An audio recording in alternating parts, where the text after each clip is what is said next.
Review exercise number है 4। Question number 1 है, इसमें हमने जितने भी ऑप्शंस हमें दिए गए हैं इनको हमने सर्कल करना है जो करेक्ट ऑप्शन होंगे। ठीक है, करेक्ट वाले ऑप्शन पे हमने सर्कल करना है। ठीक है, तो पहला पार्ट है हमारे पास the factorization of 12x plus 36 is.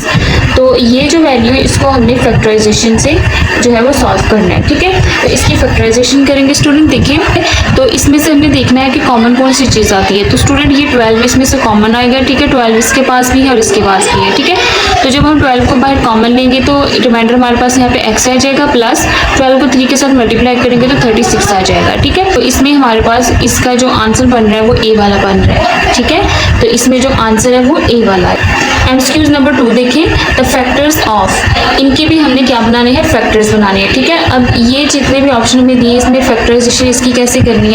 यहाँ पे student 4x² plus 9 minus 12x। ठीक है, इस 9 को मैंने यहाँ पे तरतीब से लिख दिया। ठीक है, अब यहाँ पे ये वाला फार्मूला अप्लाई हो रहा है, स्क्वायर डिफरेंस आइडेंटिटी का फार्मूला ये। तो 2x का होल स्क्वायर लिख लिया मैंने, इसको हम इस तरह से लिख सकते हैं। ठीक है, 3 3 और 9 होते हैं, इसको इस तरह से लिख लिया -2। ठीक है, इसको ब्रेक करके इस तरह से लिख सकते हैं हम। ठीक है, क्योंकि हमें ये वाला फार्मूला बनाना है। तो 2ab, ठीक है, 2a हमारे पास ये है और b हमारे पास ये है 3। ठीक है, तो इनको 2 2 और 4, 4 3 और 12। ठीक है, और ये x इसके साथ है जो। तो स्टूडेंट ये जो है ना इसकी ये वाली फॉर्म बन गई है, तो इसको हम इस तरह से लिख सकते हैं। तो स्टूडेंट इसको हमने इस तरह से लिख दिया, इसमें a हमारे पास 2x है और b हमारे पास 3 है। ठीक है, तो इसमें हमने देखा कि 2x माइनस 3 का होल स्क्वायर आया जो कि इसका b वाला ऑप्शन है, ये वाला। ठीक है, इसका ये b वाला ऑप्शन है। तो पहले का हमारे पास कितना आया था, पहले का हमारे पास आया था a। ठीक है, तो आपने इसको सर्कल कर लेना है। और जो सेकंड वाला है इसका हमारे पास आया b। ठीक है, तो आपने इसको भी इस तरह से सर्कल कर लेना है। ठीक हो गया। अब स्टूडेंट देखिए, यहाँ पे जो है ना x है। ठीक है, ये आपने याद रखना है, यहाँ पे x है, क्योंकि इन जितने भी हमें ये ऑप्शन दिए हैं इसमें कहीं भी जो है वो y नहीं है। ठीक है, अगर y होता ना तो हम कुछ ना कुछ इसका करते, लेकिन यहाँ पे सिर्फ x की वैल्यूज जा रही है। तो यहाँ पे मिसप्रिंट है, तो आपने ध्यान रखना है कि यहाँ पे x होगा। अगर पेपर में या टेस्ट में आएगा तो वो जाहिर है x ही आएगा। ठीक है, क्योंकि इसको सॉल्व करके इसमें से कोई भी ऑप्शन तो ये बनेगा नहीं। ठीक हो गया। अब इसका 3 वाला देखें, the HCF of this and this. ठीक है, इन दोनों वैल्यूज का क्या करना है, HCF निकालना है। तो देखें बच्चों, यहाँ पे ये हमारे पास ये 2 वैल्यूज है, इसका HCF निकालना है। तो यहाँ पे इस वैल्यू को लिख ले। ठीक है, इसके फैक्टर्स बना ले। इसको मैंने ब्रेक करके इस तरह से लिख लिया, एक 3 टाइम है तो 3 टाइम इस तरह से लिख लिया ब्रेक करके, b भी 3 टाइम है तो इसको इस तरह से ब्रेक करके लिख लिया। अब ये है a एक ही है। ठीक है, तो b हमारे पास 2 टाइम है, इसको ब्रेक करके इस तरह से लिख लिया। ठीक है, तो सबसे पहले हमने क्या करना होता है कि कॉमन फैक्टर्स इसके हमने निकालने होते हैं। तो ये कॉमन फैक्टर हम वो निकालेंगे जो सारी वैल्यूज में होंगे। ठीक है, जैसे अब ये a इसमें भी है, इसमें भी है, मैंने इसको जो है ना वो सर्कल कर दिया, ये भी इसमें भी है और इसमें भी है। ठीक है, तो यहाँ पे जो HCF निकला है वो एक a ये, एक ये b और एक ये b। जब हम HCF लेते हैं तो सिर्फ कॉमन फैक्टर्स मल्टीप्लाई होते हैं। ठीक है, नॉन कॉमन फैक्टर जो हैं उनको हम फिर ऐसे ही छोड़ देते हैं, उनको हम जो है वो मल्टीप्लाई नहीं करते, सिर्फ इसमें कॉमन फैक्टर्स मल्टीप्लाई होते हैं। ठीक है, तो ये HCF बना a b का स्क्वायर। तो यहाँ पे ऑप्शन बन रहा है b वाला। ठीक है, तो यहाँ पे देखिए स्टूडेंट, ये ऑप्शन बन रहा है b वाला, a b का स्क्वायर। तो आपने इसको भी सर्कल कर देना है कुछ इस तरह से। ऑप्शन नंबर 4 है हमारे पास, the LCM of 16x², 4x and 30xy is. तो स्टूडेंट ये जो हमें वैल्यूज दी गई हैं इनका हमने LCM निकालना है। ठीक है, LCM निकाल के हम देखने के इनमें से कौन सा ऑप्शन आता है। तो स्टूडेंट यहाँ पे देखें, स्टूडेंट ये हमारे पास जो है ना ये 16x² है। ठीक है, इसके पहले आपने फैक्टर बनाने हैं, उसके बाद नेक्स्ट वैल्यू के, उसके बाद ये थर्ड वैल्यू जो है इसके आपने फैक्टर बना लेनी है। ठीक है, देखें इसके जो ये 16 है, 16 के यहाँ पे इस तरह से फैक्टर बनाए हैं, 2 8 are 16, 2 4 are 8 and 2 2 are 4 and 2 1 are 2। तो ये जो 2 है ये हमारे पास कितने टाइम बना है, 4 टाइम। तो इसको हमने इसी तरह से मल्टीप्लाई की फॉर्म में लिख लेना है। ठीक है, उसके बाद x² है तो इसको हम ब्रेक करके 2 टाइम इस तरह से लिख सकते हैं मल्टीप्लाई की फॉर्म में। ठीक है, अब आगे 4x है हमारे पास, तो इसको भी देखें 4 का 2 2 और 4 हो जाता है। ठीक है, और आगे एक x आ गया। ठीक है, अब ये 30xy है, 30 का भी हमने यहाँ पे फैक्टर बना लेने हैं। ठीक है, इस तरह से ये देखिए अब हमारे पास की 30 है। ठीक है, तो इस 3 में से 1 मैंने आगे 0 को दे दिया, 10 बन गया और रिमाइंडर हमारे पास 2 रह गया। ठीक है, तो 2 5 और 10 एंड 2 1 और 2 हो गया, ठीक है। ये 15 बन गया, तो ये 3 के टेबल से होगा, 3 5 और 15, 5 1 और 5। तो स्टूडेंट ये हमारे पास जो है ये 30 के फैक्टर्स बने हैं, 2 × 3 × 5, ठीक है।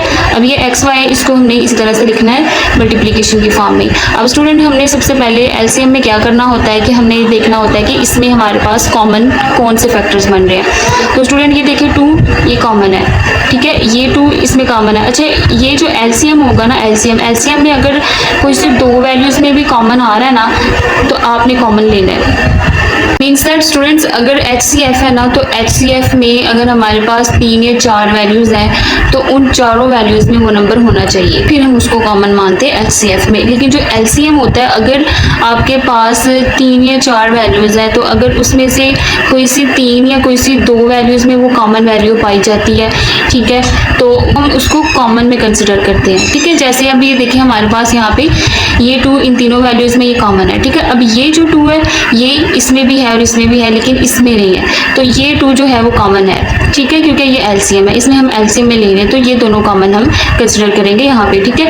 अब ये आगे हमारे पास x है, ठीक है, x ये तीनों में ये भी कॉमन है। तो जो एलसीएम होता है, एलसीएम का जो फार्मूला होता है वो होता है common factors multiply non common factors, ठीक है। तो पहले हमने यहाँ पे कॉमन फैक्टर्स लिख लेने हैं, उसके बाद नॉन कॉमन फैक्टर्स लिख लेने, फिर उन दोनों को मल्टीप्लाई कर लेना है, ठीक है। लेकिन स्टूडेंट पीछे मैंने जो एक्सरसाइज में क्वेश्चन करवाए हैं आपको, वो एलसीएम में वैल्यूज में आपको ये बताया हुआ है कि इसकी एक ट्रिक है एलसीएम की, कि आपने एक ट्रिक याद रखनी है कि एलसीएम में जितनी भी वैल्यूज होती हैं उन सबको 1 टाइम लाजमी लिखना होता है, ठीक है, 1 टाइम लाजमी लिखना है और फिर उनको मल्टीप्लाई करना है, तो आपका एलसीएम आ जाएगा, ठीक है। अब देखें अगर आप इन सब वैल्यूज को देखें ना, तो ये जितनी भी वैल्यूज है ये 1 टाइम लाजमी लिखी हुई है, ठीक है। तो यहाँ पे अब हमने लिख लिया यहाँ पे ये 2 और ये x, ठीक है, ये हमारे पास कॉमन फैक्टर्स हैं। उसके बाद नॉन कॉमन ये 2 2 है, ठीक है, और ये x है, इसको मैंने लिख दिया। अब मल्टीप्लाई फिर से इनमें से तो सारी वैल्यूज कॉमन हो गई है, ठीक है। उसके बाद ये है 3 5 और y लिख दिया, ठीक है। अब इन सबको आपने मल्टीप्लाई करके इसका निकाल लेना एलसीएम, ठीक है। तो स्टूडेंट देखें तो ये आपने कैलकुलेटर के साथ मल्टीप्लाई कर लेना है, ठीक है। 3 5 और 15, 15 2 और 30 एंड 30 2 और 60, ठीक है। फिर 60 को आपने 2 के साथ मल्टीप्लाई करना है, फिर जो आंसर आएगा उसको आपने 2 के साथ मल्टीप्लाई करना है, तो आपका ये आंसर आ जाएगा 240, ठीक है। अब ये x एक ये है एक ये है, तो ये हो गया x स्क्वायर और एक ही y है, तो यहाँ पे आ गया एक y साथ, ठीक है। तो ये हमारे पास ऑप्शन नंबर बन रहा है सी वाला, ठीक है। तो स्टूडेंट हमारे पास यहाँ पे 240 x स्क्वायर y बन रहा है, ठीक है। तो ये सी वाला है, आपने इस पे सर्कल करना है, ठीक है। नेक्स्ट है हमारे पास ये 5 वाला, product of LCM and HCF is equal to dash of 2 polynomials, ठीक है। तो स्टूडेंट यहाँ पे इन्होंने बोला है कि ये जो एचसीएफ और एलसीएम का प्रोडक्ट होता है वो किसके इक्वल होता है, 2 पॉलिनोमियल्स। तो यहाँ पे ये हमें ऑप्शन दिए गए, सम होता है, डिफरेंस होता है, प्रोडक्ट होता है या कोशेंट होता है। तो स्टूडेंट यहाँ पे ये प्रोडक्ट होगा, ठीक है। दो हमारे पास ये HCF और LCM है, ये प्रोडक्ट के बारे में बात कर रहे हैं कि इन दोनों का प्रोडक्ट किसके इक्वल होता है। तो जाहिर है ये LCM और HCF हम पॉलिनोमियल्स में भी देते हैं, तो 2 पॉलिनोमियल्स का प्रोडक्ट होगा। तो इस वजह से यहाँ पे तो product HCF and LCM product of 2 polynomials, ठीक है। ये जो HCF LCM है ये पॉलिनोमियल्स में भी होते हैं, तो 2 पॉलिनोमियल्स ऑफ प्रोडक्ट, ठीक है। तो यहाँ पे हम लिखेंगे प्रोडक्ट, ठीक है। यहाँ पे जो ब्लैंक है ये प्रोडक्ट आएगा कि 2 पॉलिनोमियल्स का प्रोडक्ट होता है, ठीक है। ये दोनों इक्वल होंगे, या फिर हम इसे HCF और LCM का प्रोडक्ट भी कह सकते हैं और इसको हम प्रोडक्ट ऑफ 2 पॉलिनोमियल्स भी कह सकते हैं। तो इसका ये सी वाला ऑप्शन है, इसको आपने सर्कल करना है। उसके बाद छठा है 6 वाला, the square root of this value, ठीक है। तो इस वैल्यू का क्या करना है, स्क्वायर रूट निकालना है, ठीक है। तो स्टूडेंट देखें यहाँ पे मैंने जो है यहाँ पे स्क्वायर रूट निकाला है इस वैल्यू का, देखिए कैसे निकाला है, क्योंकि इसका स्क्वायर रूट निकालना है तो इसका हमें पहले होल स्क्वायर बनाना पड़ेगा। तो इस 9 को मैंने पहले लिख लिया और -6x को बाद में लिख लिया, ठीक है। अब ये x का स्क्वायर प्लस 3 और 9 हो गया, तो 3 का स्क्वायर लिख लेंगे -2, ठीक है। तो ये वाला फार्मूला हमारे पास यूज होगा जो हमारे पास स्क्वायर का फार्मूला होता है, ठीक है। स्क्वायर आइडेंटिटी डिफरेंस का फार्मूला यूज होगा यहाँ पे, ये वाला फार्मूला देखें, ये हमारे पास होगा a square plus b square minus 2ab is equal to a minus b का होल स्क्वायर, ठीक है, इसके इक्वल। तो स्टूडेंट यहाँ पे ये वाली फॉर्म यहाँ पे बन रही है, ठीक है, तो हम इसके इक्वल लिखेंगे इसको, तो ये x माइनस 3 आ जाएगा, ठीक है, और इसका होल स्क्वायर आ जाएगा।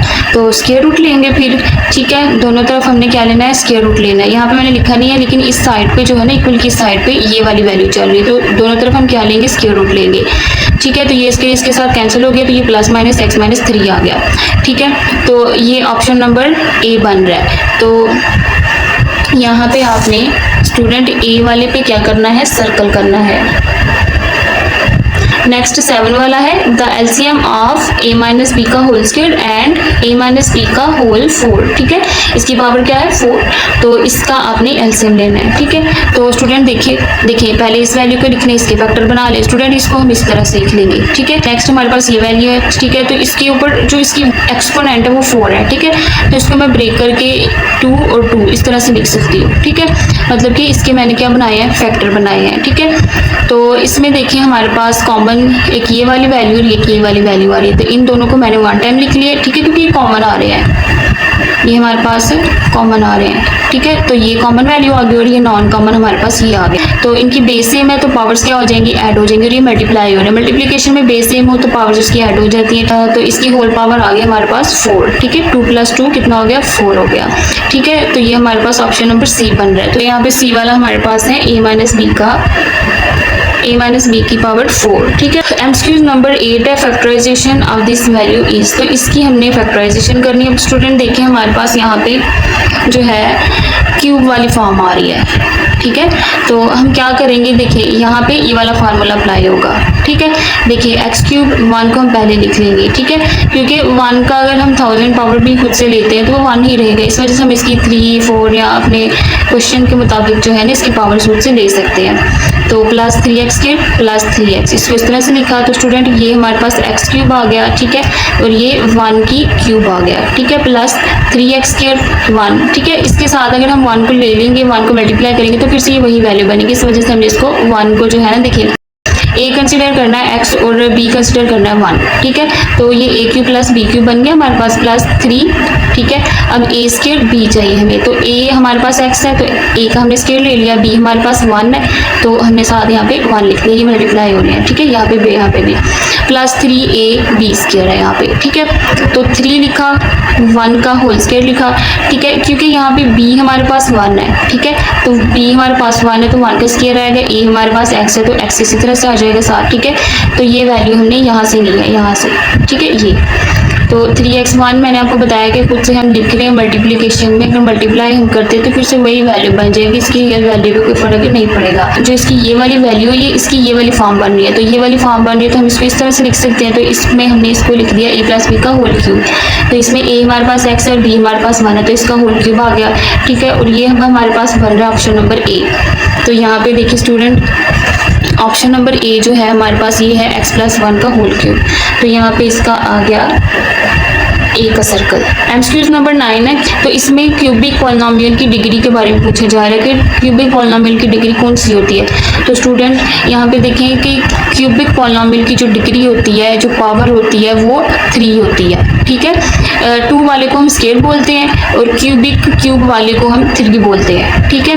तो फॉर एग्जांपल जैसे ही हमें एक पॉलिनोमियल जो है वो दी हुई है, तो इसमें देखें x की क्यूब है तो ये क्यूबिक पॉलिनोमियल है, ठीक है, इसमें x² भी है, x भी है और ये x³ भी है, ठीक है। तो जिसमें x³ आएगा वो क्यूबिक पॉलिनोमियल होगी, ठीक है। तो इसमें हमारे पास ये C वाला ऑप्शन होगा।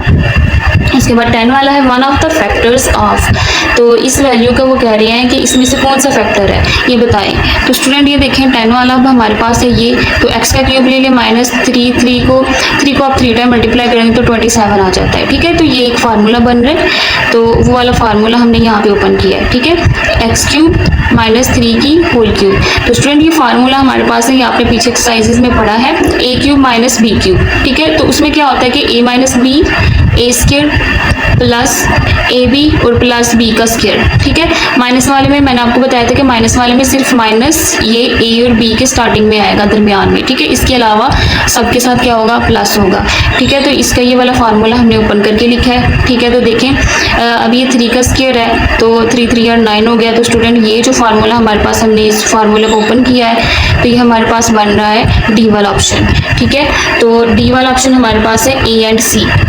अब देखें ए हमारे पास x - 3 है और सी हमारे पास x² - 3x + 9 है। इन्होंने बोला ये दोनों हैं या फिर इनमें से कोई एक है, तो हम कहेंगे यहाँ पे ये दोनों ए और सी है, ठीक है। देखिए ए हमारे पास x - 3 बन रहा है, यहाँ पे x - 3 बन रहा है और सी वाला हमारे पास ये है, ठीक है, ये वाला। तो इस वजह से हम जो है ना, इसके जब हमने फैक्टर बनाए हैं तो हमें पता चला कि ये ए और ये सी, ये दोनों होंगे। तो आपने डी पे सर्कल करना है।